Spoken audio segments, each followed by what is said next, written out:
सोलापूर महानगरपालिका निवडणुकीच्या पार्श्वभूमीवर भारतीय जनता पक्षाकडून इच्छुक उमेदवारांकडून उमेदवारी अर्ज मागवण्यात आले असून भाजप पक्ष कार्यालयात 13 डिसेंबरपर्यंत अर्ज सादर करण्याची अंतिम मुदत देण्यात आली आहे।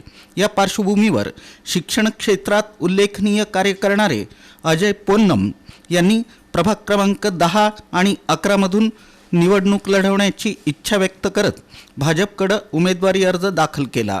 अजय पोन्नम यांनी अरिहंत इंग्लिश मीडियम स्कूलच्या माध्यमातून घरकुल सारख्या हद्दवाढ भागात इंग्लिश मीडियम शाळा सुरू करून श्रमिक, कष्टकरी आणि सामान्य कामगार वर्गातील मुलांना उच्च दर्जाचं शिक्षण उपलब्ध करून दिलं आहे। शिक्षणाच्या माध्यमातून सामाजिक परिवर्तन घडवण्याचं कार्य त्यांनी सातत्यानं केलं असून त्याचा थेट लाभ परिसरातील शेकडो विद्यार्थ्यांना होत आहे।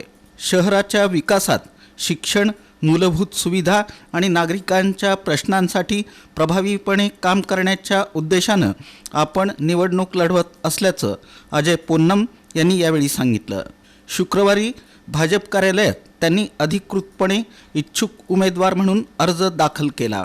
यावेळी माजी नगरसेवक विनायक कोंड्याल यांची प्रमुख उपस्थिती होती। शिक्षण क्षेत्रातील अनुभव, सामाजिक कार्याची पार्श्वभूमी आणि जनसामान्यांशी असलेला थेट संपर्क यामुळे अजय पोन्नम यांच्या उमेदवारीकडे स्थानिक पातळीवर विशेष लक्ष वेधलं जात आहे। प्रभाग क्रमांक 10 आणि 11 मधील नागरिकांमध्येही त्यांच्या कार्याबद्दल सकारात्मक प्रतिक्रिया उमटत आहेत।